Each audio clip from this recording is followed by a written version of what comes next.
Hallelujah. I really thank God for this beautiful morning have you given us by God to me.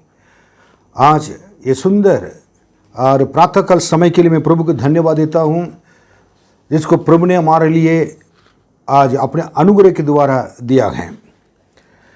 तो हम लोग परमेश्वर के प्रभु यीशु मसीह के आगमन के दूसरे आगमन के बारे में, उसका चिन्ह के बारे में हम लोग मनन करते आ रहे हैं। मैं दोबारा जस्ट फॉर हाईलाइट उसको मैं याद दिलाना चाहता हूँ आपको। पहले तो अंजीर का पेड़ के बारे में हम लोगों ने देखा था। अंजीर का पेड़ कौन है? इजराइल लोग हैं।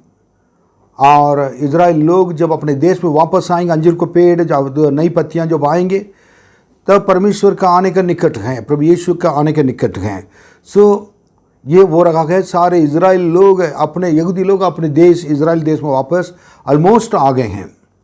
सो इससे देखकर हमको प्रभु यीशु मसीह जल्दी आने वाले हैं। दूसरा, नूह के समय में जैसे हुआ था और लूत के समय जैसे हुआ था, वैसे ही मनुष्य के पुत्र प्रभु यीशु मसीह आने के समय होगा। लोग खाते पीते रहते थे और उनको कुछ भी मालूम नहीं था नेक्स्ट क्या होने वाला है। कोरोना आने से पहले किसी को मालूम नहीं था, लेकिन कोरोना आ रहा है उससे करने के बाद लोग इतना भीड़ इधर पेट्रोल पंप में, दुकानों में, उसके बाद उनको मालूम नहीं है। सारे एक इंसान दूसरों को मारकर अपने आप जीने के लिए कोशिश करता है। ऐसे ही होगा। लोगों को मालूम नहीं था, अचानक कोरोना जैसे ना 3 घंटे के अंदर हमारे भारत का प्रधानमंत्री ने कहा था कि ना कल आज रात 12 बजे के बाद और लॉकडाउन हो जाएगा। किसी को मालूम नहीं था। केवल they were not given any kind of time at all. केवल 3-4 घंटे के अंदर क्या कर सकते हैं। इसी प्रकार प्रभु यीशु मसीह का आना भी होगा। फिर लूत का समय और नूह के समय थे, बाढ़ से लोग को परमेश्वर ने किया था और नष्ट किया था। लूत के समय में आग और गंधक से परमेश्वर ने नष्ट किया था। लेकिन परमेश्वर किसी को नाश करने से पहले उस शहर को, उस जगह पर पहले ढूंढते हैं, मेरे लिए मुझ पर प्रेम करने वाले, मुझसे प्रेम करने वाले और मेरे बेटे बेटियाँ कोई हो, प्रभु देखते हैं। मैं प्रभु को धन्यवाद देता हूँ। नूह को परमेश्वर ने पाया, अब उसके बाद लूत को पाया सोदोम गमोरा में, और इस पृथ्वी पर यीशु आपको हमको पाएंगे। इसलिए हम तैयारी के साथ रहना, बहुत सावधानी से रहना। पापी लोग के बीच में जी रहे हैं संसार में, पापियों के संसार में रहते हुए पवित्र जीवन बिताएंगे प्रभु के लिए। फिर उसके बाद और गिद्ध के बारे में मैंने बताया था, उकाब के बारे में मैंने बताया था कि हिंदी बाइबल में उकाब नहीं लिखा है, गिद्ध लिखा है। आप इस चीज़ को आपको समझना है। गिद्ध का वल्चर को गिद्ध कहते हैं। अनुवाद में कभी कभी ना वो इधर उधर का अर्थ बदल सकता है, लेकिन ईगल मीन्स ना उकाब। सो उकाब के बारे में हम लोग ने देखा था। जहाँ और लोथ हैं वहाँ उकाब आएंगे। सो और उसके बारे में मैंने उकाब के बारे में कुछ मैंने स्पेशल बातें भी बताया था, और मैं दोबारा जस्ट एक बात बताना चाहता हूँ। याद रखना है, ईगल का कुछ उकाब का नेचर स्वभाव ऐसे हैं, दे ऑलवेज फ्लॉक टुगेदर, हमेशा झुंड के साथ रहते हैं, और ये हमेशा याद रखना है। और झुंड के साथ रहते हैं। कलीसिया के विश्वासी लोग ये उकाब के समान हैं, और जो परमेश्वर के बाट जोतेंगे वो उकाब के समान के उड़ेंगे, ऐसा लिखा है। हम हमेशा कलीसिया में साथ रहना है। और ईगल उकाब दूर की चीज़ों को, दूर की साइट उनके पास नज़र है। कोई भी अपने दुश्मन आएगा, कोई भी खाने की चीज़ होगी, उसको दिखाई दे देता है। हमारे अंदर आत्मिक आंखें होना चाहिए और दृष्टि, ताकि हमारे शैतान को दूर जगह पर से भी हम क्या करते हैं, पहचान सकें। फिर उसके बाद ये ना उकाब कभी क्या नहीं करते हैं कि और सड़ी हुई चीज़ों को मांस नहीं खाते हैं। They always eat fresh things. हम इस संसार में ये कि सड़ी हुई चीज़ों को, पाप के द्वारा मिली हुई ऐसी चीज़ों को कभी हम उपयोग ना करें। हम हर बातों में पवित्र बनकर रहें और फ्रेश थिंग्स, प्रभु जो प्रतिदिन आज का रोटी हमें देंगे, प्रभु के द्वारा मिलेगा। प्रभु के द्वारा हर चीज है, नई सृष्टि है, नई आशीषें, नई खाना, नई पीना, सब कुछ परमेश्वर क्या करेगा, प्रतिदिन देता रहेगा। देन ईगल पुकाब लव स्टॉर्म्स। स्टॉर्म मतलब क्या है, आंधी तूफान, परेशानियां आती हैं, उसको पसंद करता है। जो विश्वासी लोग हमारे जीवन में कष्ट, मुसीबतें, परेशानियां और निंदा, अपमान, कुछ भी यीशु मसीह के नाम की महिमा के लिए आता है, उसको सहने के लिए हमको तैयार रहना जरूरी है। अगर हम पसंद नहीं, यीशु हमारे साथ रहने की वजह से कोई भी चुनौती को हम सामना कर सकते हैं, कोई भी लॉस को हम बेयर कर सकते हैं, सह सकते हैं। और यीशु हमारे साथ रहने की वजह से कुछ भी ना शक्तियां हैं उसको हम क्या तोड़ सकते हैं, उसके साथ विरोध कर कर उससे लड़ सकते हैं। और उकाब और हमेशा क्या करता है कि टेस्टिंग बिफोर ट्रस्टिंग, किसी से ना भरोसा रखने से पहले उसको टेस्ट करके परख के देखता है। और हमारे जीवन में हम प्रभु यीशु पर अगर विश्वास करते हैं तो हमारे विश्वास की परीक्षाएं हमेशा ही परमेश्वर के द्वारा होती हैं, इसको हमको स्वीकार करना जरूरी है। हम जीना मेरे लिए मसीह, मरना मेरे लिए लाभ है। इसलिए हमें क्या कि हमारे विश्वास परमेश्वर में है नहीं है, अगर इसको पाने के लिए, उसको देखने के लिए परमेश्वर कभी कभी हमारे जीवन में ऐसे चीज़ को अलाउ करेंगे, होने देंगे, चाहे नुकसान हो, चाहे लॉस हो, चाहे परेशानी हो, समस्या हो। लेकिन एक बात मैं बताना चाहता हूं, जो परमेश्वर के द्वारा परखा हुआ, टेस्ट के द्वारा, परीक्षा के द्वारा पार न होकर, उसके बीच में से होकर गया हुआ व्यक्ति, पार कर कर गया हुआ व्यक्ति धन्य है। परमेश्वर के नज़रों में वो, उनके परिवार अनमोल हैं, क्योंकि उनको जीतना मुश्किल है। और प्रभु के द्वारा टेस्ट किया हुआ, परीक्षा लिया हुआ एक व्यक्ति है, अब उसको कोई हरा नहीं सकता उनके विश्वास से। प्रभु उनके साथ हमेशा के लिए रहेंगे। और वो काम अपने बच्चों को हमेशा एक मैच्योरिटी में, एक परिपक्वता में लाने के लिए एक ट्रेनिंग देता है। याद रखना कि ट्रेनिंग, हम परमेश्वर के लोग हैं, ना सिर्फ हम बच्चे बन करेंगे, हम परिपक्वता में आना जरूरी है, परिपक्व होना जरूरी है। और परिपक्वता में लोगों को भी क्या करना है, लाने के लिए हम अपने जीवन में लोगों को यीशु के रास्ता पर लेकर चलना जरूरी है। आप अपने परिवार को परमेश्वर के रास्ता पर लेकर चलना जरूरी है। आप अपने कलीसिया को परमेश्वर के रास्ता पर ले जाकर शिक्षा देकर चलाना जरूरी है। तो आखिर में, और eagle retires until new feather grows, मतलब आज रिटायर्स मतलब क्या है कि जब भी ना उनके अंदर ना बहुत बड़ा एक समस्या आ जाती है, और वो नया बल प्राप्त करने के लिए परमेश्वर वो अकेले जाकर अपने जीवन को क्या कर बिताता है कई दिनों तक। अगर आप नया बल प्राप्त कर कर वो काम करना ही उड़ना हो, आप जाकर परमेश्वर के सामने बाट जोना जरूरी है। इसलिए इस वकाफ को परमेश्वर ने कहा है, उसका दृष्टांत दिया है। अब अभी देखेंगे दूसरा और फोर्थ, चौथी बातें हम देखेंगे मत्ती 24वां अध्याय 43 और 44। परंतु यह जान लो कि यदि घर का स्वामी जानता होता कि चोर किस पहर आएगा तो जागता रहता और अपने घर में सेंध लगने न देता।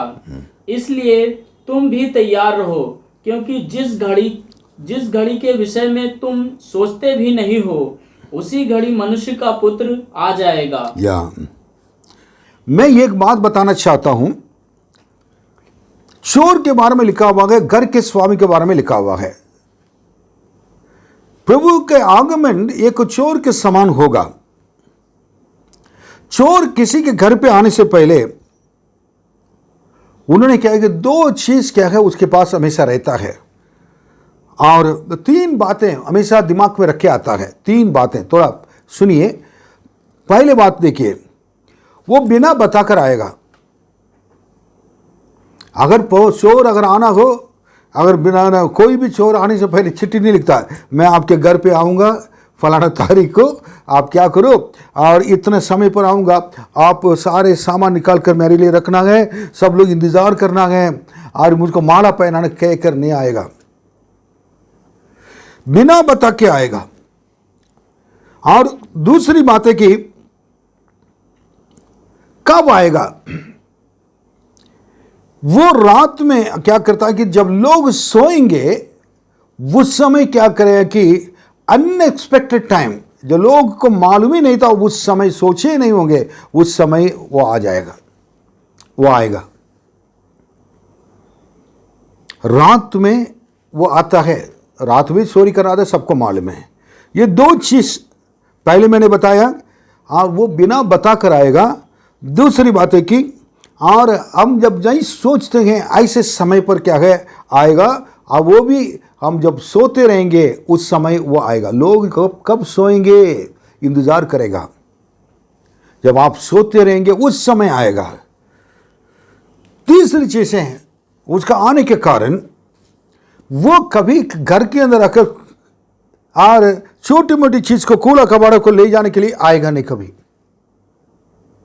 ये कि किताब लेने के लिए आएगा तो आएगा नहीं। कोई भी किताब लेने के लिए और कपड़ा लेने के लिए और पानी पीने के लिए, खाना खाने के लिए आपके घर पे नहीं आएगा। ये चीज़ को आपको मालूम है किस लिए आएगा? ऐसी कीमती चीज़ों को लेने के लिए आएगा। चीज़ों को लेने के लिए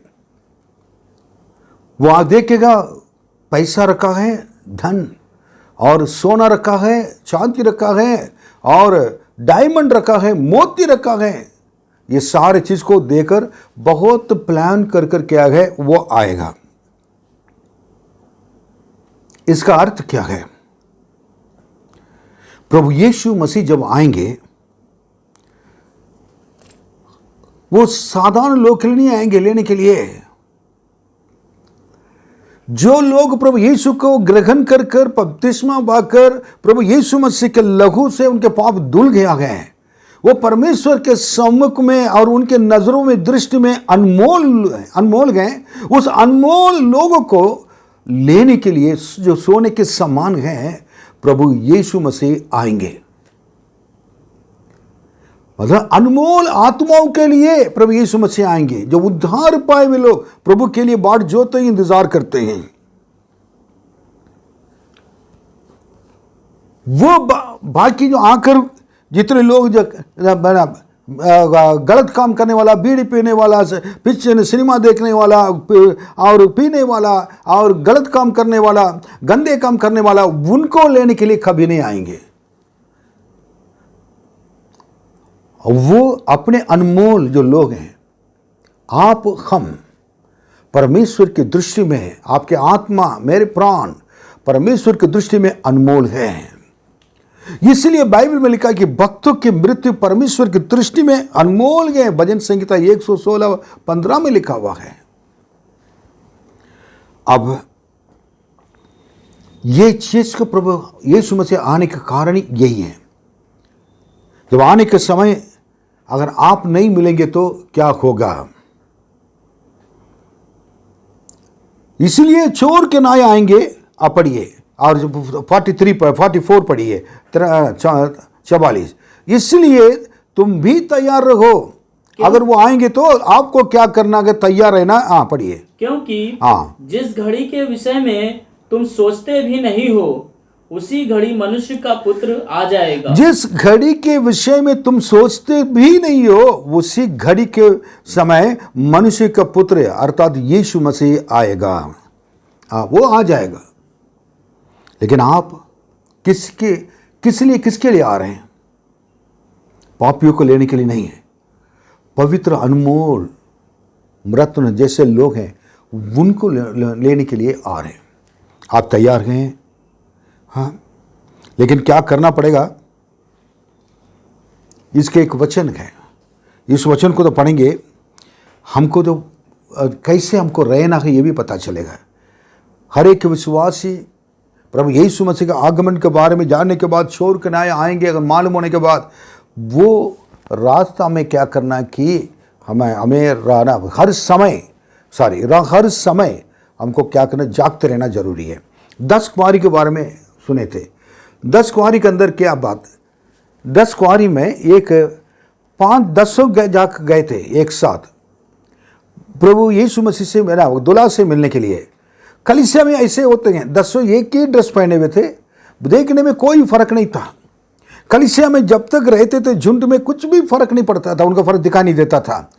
जब उधर जाकर इंतजार करे तब भी ये ना फर्क दिखाई नहीं देता था। लेकिन उसके बाद जब उन लोग सो गए थे, बुद्धिमान स्त्री भी सो गए थे, ये भी सो गए थे, मनुष्य हैं, नींद तो आएगी, सो गए थे। लेकिन इन लोग के आत्मा और ये सारे 10 लोग हैं, सारे 10 लोग सोने के बाद आवाज मिली, उस आवाज को सुने थे। मुझको जगह पर कुछ समझ में नहीं आ रहा। आवाज सुनने के बाद मेरे ख्याल से ये ना 5 लोग ने, जो बुद्धिमान लोग ने सुनने के बाद सडनली पहले उठे होंगे।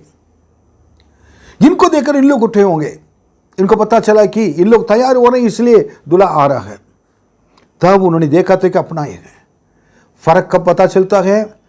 जब प्रभु की आवाज सुनाई देगी, उस समय आप अपने आप को देखेंगे कि आप कैसे हैं, आपके पास कुछ नहीं है।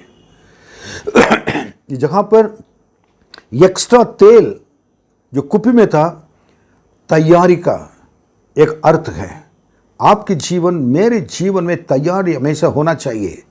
कोई भी तेल कम नहीं होना चाहिए, पवित्र आत्मा का अभिषेक कम नहीं होना चाहिए, पवित्र जीवन कम नहीं होना चाहिए, और पवित्र वचन के पढ़ने में कम नहीं होना चाहिए, पवित्र प्रार्थना के जीवन में कमी नहीं होना चाहिए, और लोगों के साथ साथ और प्रभु के मिलकर प्रभु के लिए सेवा करने का ना कम नहीं होना चाहिए, लोगों के लिए भलाई करने का कम नहीं होना चाहिए।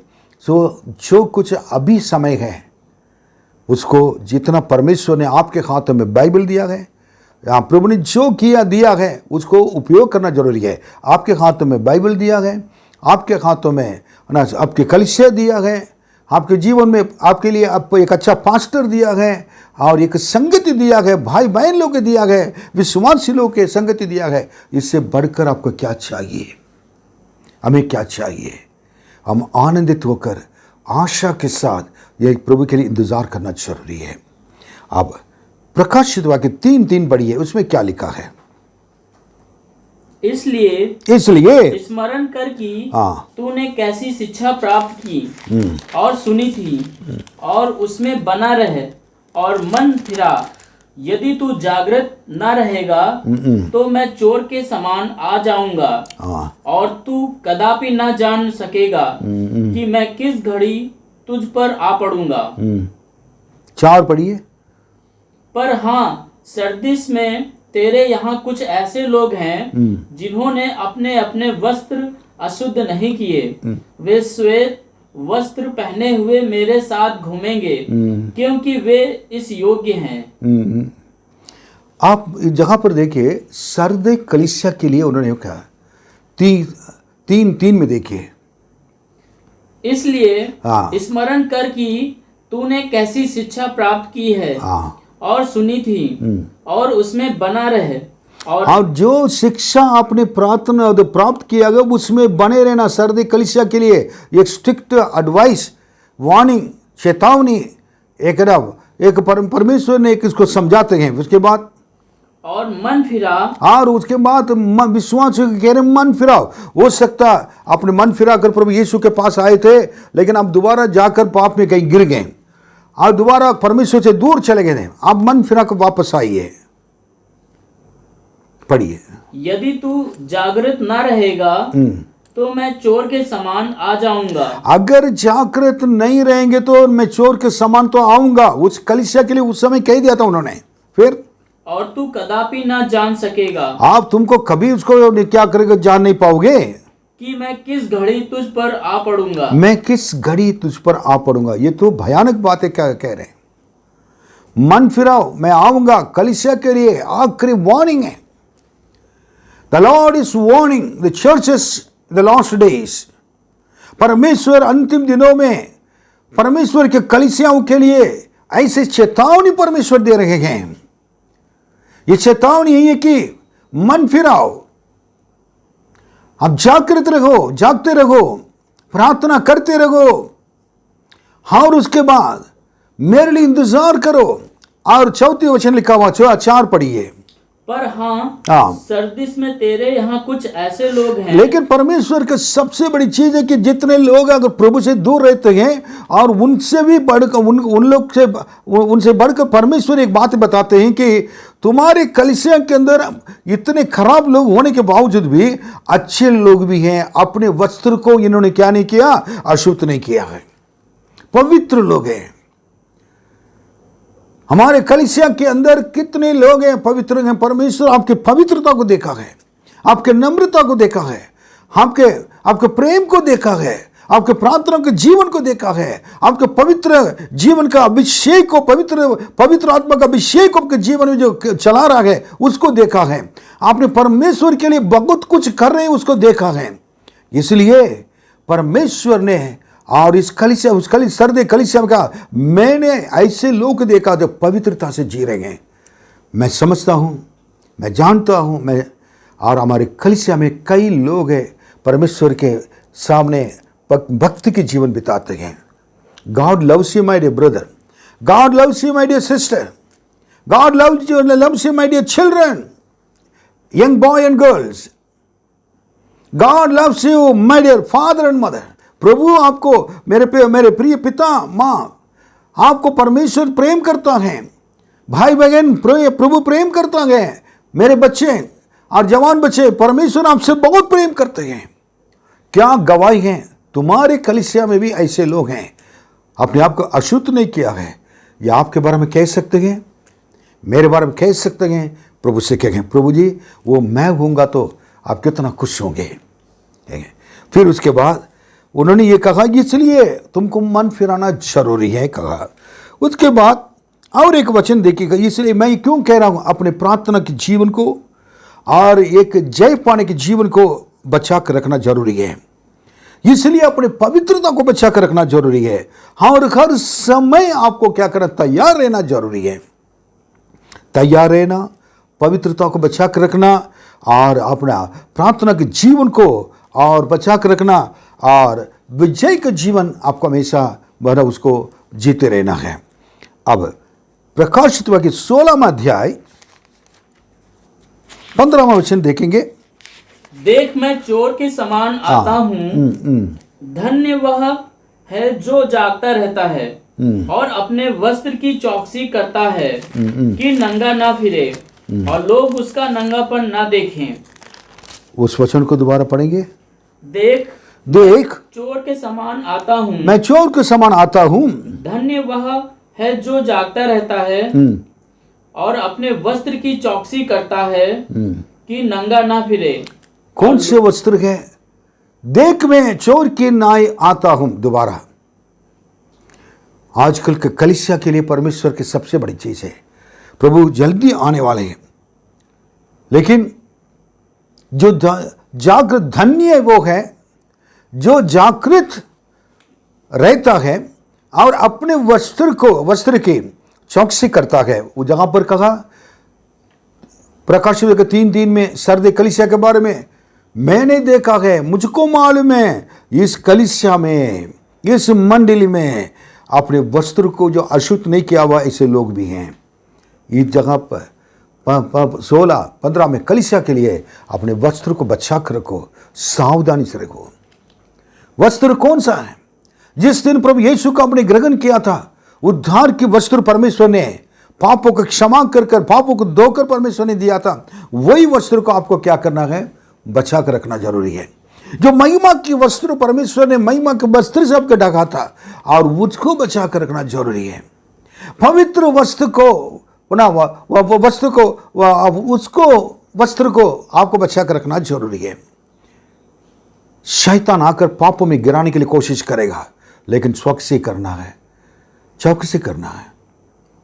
और इसमें एक सबसे बड़ी बात अब है कि मैं जब आऊँगा तो तुम्हें ऐसा ना देखो कि तुम नंगा जगह पर चल रहे हो।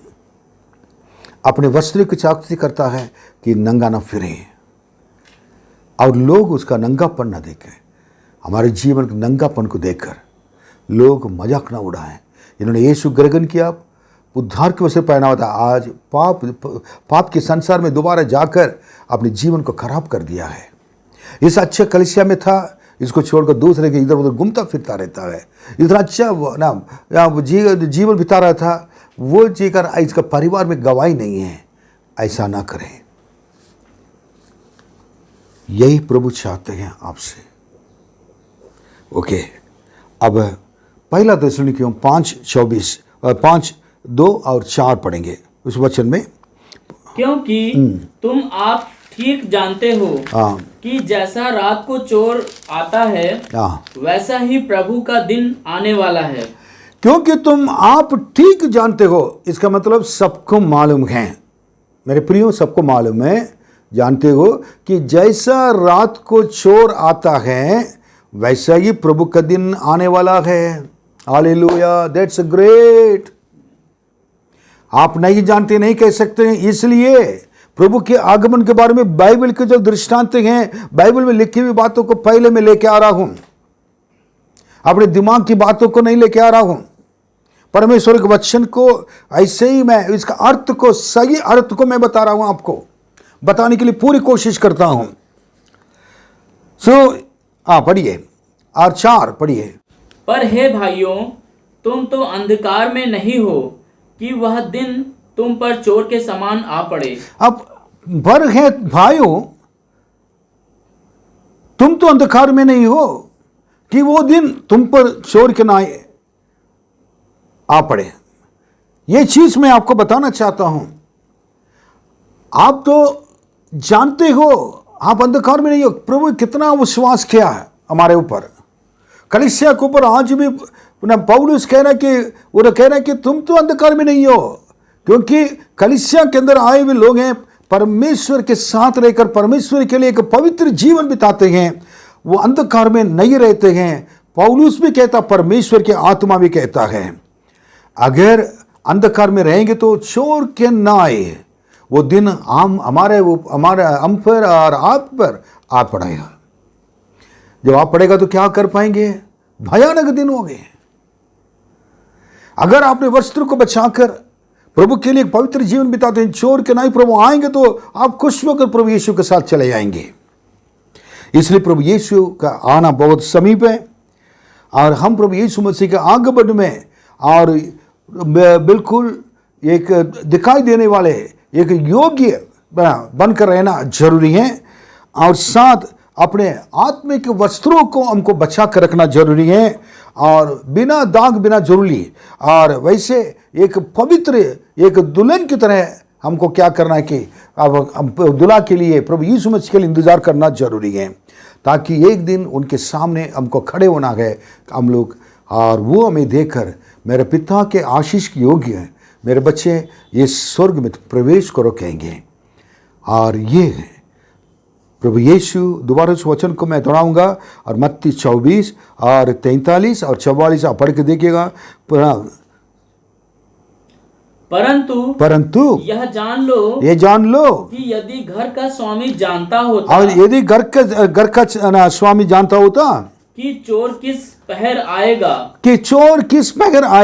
तो जागता रहता है, और अपने घर में सेंध लगने न देता। अपने घर में सेंध लगने नहीं देता है।